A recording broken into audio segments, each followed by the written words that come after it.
Que a graça do Senhor e Salvador Jesus Cristo esteja presente em nossos corações. Queridos irmãos, nós vamos dar continuidade ao estudo da Reforma Protestante que nós estamos realizando todos os domingos pela manhã na Escola Bíblica Dominical. Nós estamos falando sobre John Wycliffe. Este homem foi um grande servo do Senhor, um homem eloquente, uma pessoa que tinha a Bíblia no seu coração e a tinha também como a única regra de fé e prática para o seu viver diário. O que divergia da igreja da época, a Igreja Católica Apostólica Romana, não tinha a Bíblia como única regra de fé e prática, mas tinha sim a tradição como algo superior às Escrituras Sagradas.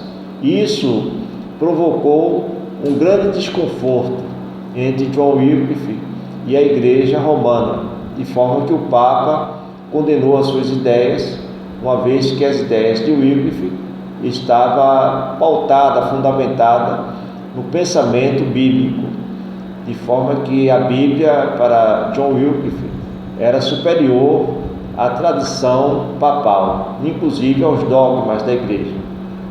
Vamos verificar, queridos, alguns dogmas que a igreja incluiu, que eram completamente fora dos princípios bíblicos, mas que no passar do tempo a igreja tinha esses dogmas como elementos importantes e imprescindíveis para a sua estrutura teológica. Então nós verificamos que no ano 300 a igreja já começa a se modificar e incluiu o sinal da cruz. Isso não tinha na igreja primitiva. A igreja apostólica tinha um princípio que era completamente diferente do princípio da igreja romana. A oração dos mortos ou pelos mortos foi incluída no meio da igreja. A igreja não tinha esse hábito de orar pelos mortos, uma vez que os mortos já tiveram o seu desfecho nessa vida. Então, os que precisam de oração são justamente aqueles que estão vivendo entre nós. O uso das velas foi incluído na igreja no ano 320. A igreja primitiva não utilizava as velas. Cristo não utilizava velas. Os apóstolos não utilizavam velas para os seus cultos. E a igreja inclui. No ano 375, começa-se a venerar os santos, os anjos e inclusive aqueles que morreram em favor do Evangelho, como os apóstolos. Eles passam a ser venerados e as imagens deles passam também a ser veneradas na igreja. Essa igreja já estava influenciada pelo Império Romano e pelo paganismo. Em 394, a missa passa a ser diária. No ano 500, a vestimenta do clero passa a ser diferente dos demais membros da igreja e de todos os fiéis. Eles passam a ter uma vestimenta de pessoas superiores, que se julgavam superiores, e o Papa também com a sua vestimenta, que estava acima de qualquer outro tipo de bispo ou clero. Queridos, também no ano 593, Gregório inclui na igreja, da doutrina da igreja, o purgatório. As pessoas, para chegarem aos céus, eles tinham que passar por esse lugar intermediário para purgar os seus pecados e então ter acesso ao céu. Mas só os cristãos, porque aqueles que não eram cristãos, para Gregório, esses iam direto para o inferno. Mas os cristãos, sim, deveriam passar pelo purgatório para depois chegar ao céu. E esse lugar era um lugar de sofrimento. Então Gregório também inclui a doutrina da penitência. Antes não existia essa doutrina. A doutrina da penitência passa a existir justamente nesse ano 593. As pessoas precisavam aqui na terra pagar pelos seus pecados uma vez que os pecados estavam impedindo que as pessoas tivessem acesso ao céu. Logicamente, ele se contradiz, entra em contradição com as Escrituras, uma vez que para os apóstolos a salvação é pela graça e não pelas obras, mas na visão de Gregório a salvação passa a ser pelas obras.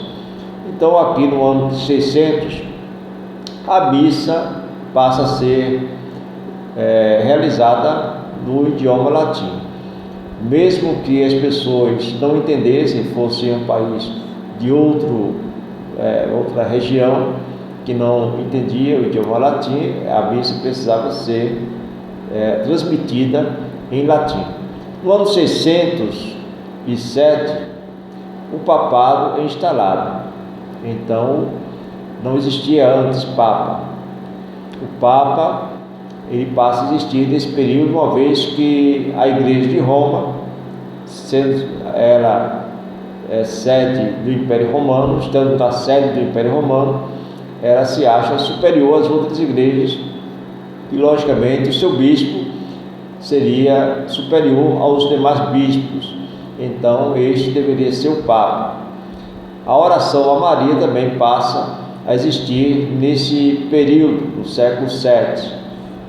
Outra mudança da igreja, o uso da cruz, das imagens e das relíquias são cultuadas, né? Então, essas relíquias, o uso dessas relíquias são, na verdade, concebidas como elementos que produzem milagres. Então, eles passam a cultuar essas relíquias também. No ano 850, a igreja começa a utilizar a água benta, algo inovador, a água com sal, que através dessa água as pessoas recebiam graça de Deus. Naturalmente não tem base bíblica.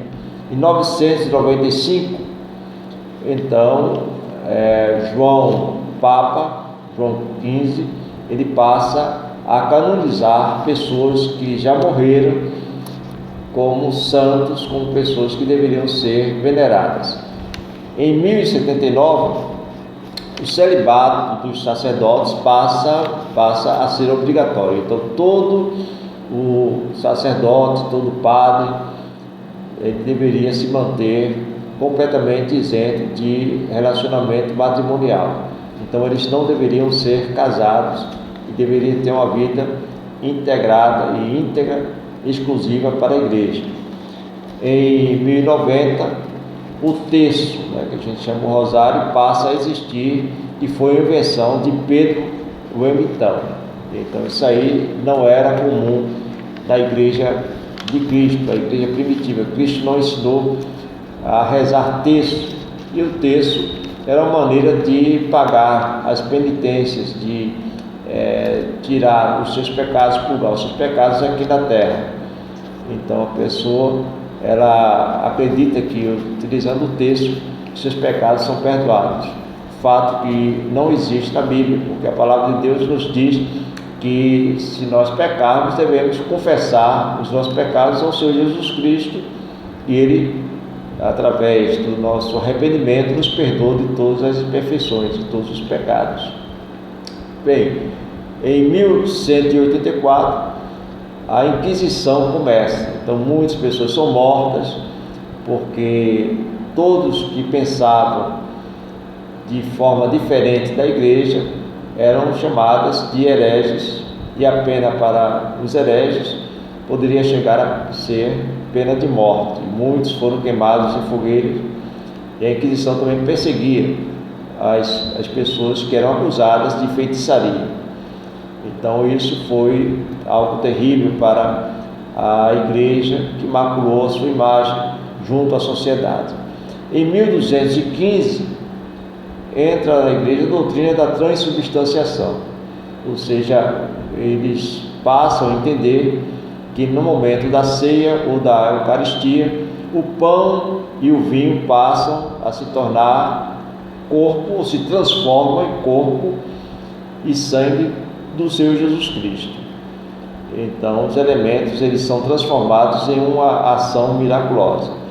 Em 1215 entra na igreja também a doutrina da confissão auricular, ou seja, as pessoas deveriam confessar os seus pecados ao sacerdote, e esse teria o poder de perdoar os pecados daquele que estaria ali confessando, ou determinar alguma penitência para que este pudesse ser purificado dos seus pecados. Fato que está totalmente fora da realidade das Escrituras Sagradas. Em 1229, então, a leitura da Bíblia é proibida para os leigos.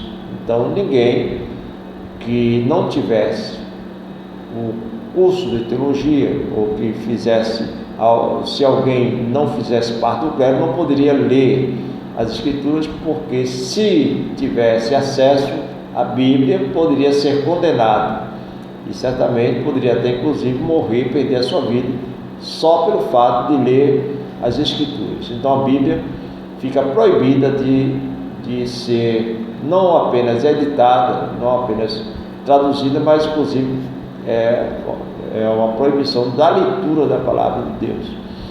Em 1414,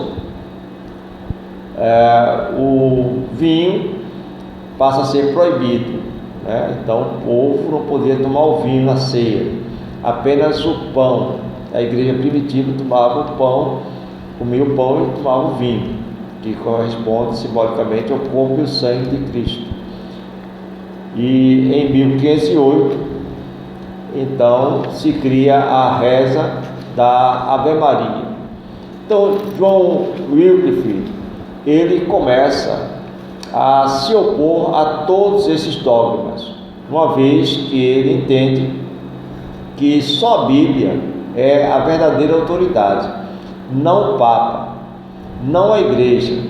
Só a Bíblia poderia pautar a nossa vida, poderia fundamentar a estrutura teológica da Igreja.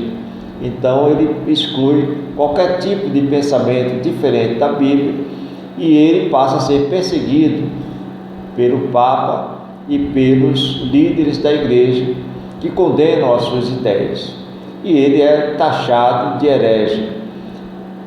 Naquele período havia um grande problema de relacionamento entre os ingleses e os franceses, que viviam em litígio devido a algumas questões políticas. E no contexto havia dois papas, um que estava com sede em Roma e outro em Avignon, na França. Então já havia uma estrutura da igreja ali que estava comprometida, e John Wycliffe combatia justamente isso, né? Então o Papa, ele não poderia ser o dono da verdade, uma vez que a igreja não sabia nem sequer quem seria o verdadeiro Papa, e muitos recursos financeiros estavam indo para a França, uma vez que a França era uma nação inimiga. Os ingleses estavam insatisfeitos e naturalmente apoiavam John Wycliffe, de forma que ele conseguiu, através desse apoio, sobreviver às tentativas e às ameaças de morte. Logicamente, John Wycliffe foi um homem que teve muita coragem, e ele acreditava que o seu fim seria a morte na fogueira ou uma prisão perpétua, mas na verdade Wycliffe morreu por causas naturais. Ele se opõe não apenas aos dogmas, mas também ele entende que o Papa não poderia representar Cristo na igreja, porque Cristo, ele sim é a autoridade máxima, e o Papa era só um homem pecador como qualquer outro. Ele não poderia ter essa postura de representante de Cristo ou de vigário de Deus na terra, ou inclusive de substituto de Pedro, porque assim ele não entendia, e certamente a igreja estava fora dos princípios doutrinários da Igreja Apostólica, que era apostólica de Cristo. John Wycliffe também afirma que a Bíblia deveria ser a única autoridade, não apenas para os ingleses, para a igreja na Inglaterra, como também para a igreja romana. Então ele teve esse desejo de que a igreja pudesse ser reformada, pudesse voltar à sua forma original, porque uma vez que a igreja fugiu da sua forma original, que é a forma bíblica, que seguia os princípios bíblicos, a igreja precisava de uma reforma. Por isso ele foi considerado o precursor da reforma protestante, porque ele foi anterior a Martinho Lutero e alguns outros grandes líderes da época que tiveram a ousadia de enfrentar a igreja romana. A igreja deveria se moldar aos princípios do Novo Testamento. John Wycliffe também, ele traduz o Novo Testamento para a língua inglesa. Então, pela primeira vez em 1382, os ingleses puderam ler o Novo Testamento, ou seja, a Bíblia Sagrada, no seu próprio idioma. Então, os olhos do povo, das pessoas que eram leigas e tinham dificuldade de ter acesso às Escrituras, mas apenas aos dogmas da igreja, puderam ser abertos, e as pessoas começaram a entender que a igreja estava precisando, na verdade, de uma reforma, e John Wycliffe conseguiu vários adeptos. Em 1382, ele também se opõe ao dogma da transubstanciação, entendendo que as substâncias permanecem as mesmas, apenas elas simbolizam o corpo e o sangue de Cristo na Eucaristia ou na ceia. Então, ele também forma um grupo de pregadores, de pessoas que passam a evangelizar, passam a pregar a Bíblia como a palavra de Deus, e eles passam a ser chamados também de loulados, ou seja, aqueles que estavam pregando a palavra, influenciado por John Wycliffe. Queridos, esse homem, ele era uma pessoa muito eloquente, era um professor, e o principal professor da Universidade de Oxford. Era aquele homem que tinha um conceito excepcional da sociedade em que vivia, tinha o apoio, inclusive, do rei.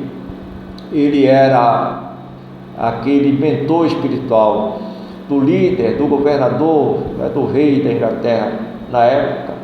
Então, John Wycliffe, ele gozava de grande prestígio junto à sociedade que o apoiava. Então, ele foi de grande importância para a reforma protestante, porque ele encarou a igreja e mostrou as bases que deveriam levar a essa reforma. Queridos, também nós vamos falar um pouco a respeito de outro homem que, assim como Wycliffe, também se posicionou contra, mas este, infelizmente, foi levado à condenação e foi morto em uma fogueira, que é o John Hus. Então, John Hus era um homem que também se posicionou contra e foi um reformador, a gente pode dizer, um dos pré-reformadores de grande importância. Então, nós vamos falar um pouco sobre a vida de John Hus no próximo momento, na próxima aula, que nós vamos realizar no próximo domingo. Que os irmãos estejam atentos e vamos, irmãos, procurar compreender, procurar aprender sobre a vida desse servo do Senhor. Que Deus nos abençoe, em nome de Jesus. Amém.